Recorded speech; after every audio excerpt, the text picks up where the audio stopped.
And Asian stocks open in the red, echoing declines on the Wall Street overnight. The market moves were driven by a retreat from US tech stocks on poor earnings reports and worries about West Asia.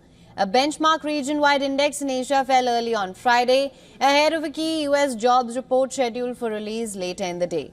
Shares in Japan, South Korea and Australia declined. Chinese stocks rose as the report showed manufacturing activity unexpectedly picked up last month. Many consider this a sign of stabilization after Beijing's stimulus blitz.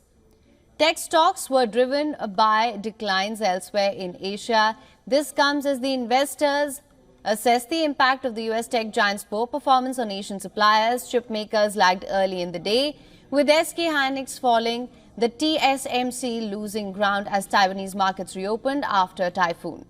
The S&P 500 lost 1.9% and the Nasdaq 100 dropped 2.4% on Thursday, marking their worst session since early September.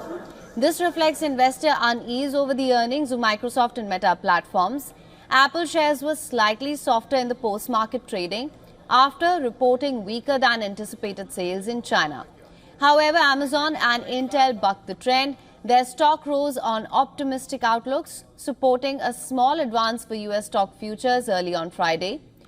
Reports that Iran could be planning an attack on Israel from Iraqi territory in the next few days caused oil prices to soar. This brought the market's focus back on the possibility of a resurgence of West Asia conflicts. Brent crude jumped nearly 2% to trade above $74 a barrel. Gold, on the other hand, was steady after tumbling from record highs as Fed rate cut bets fade.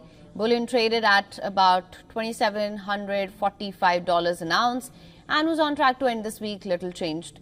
The yellow metal fell from a record high on Thursday. For latest news, download the WION app and subscribe to our YouTube channel.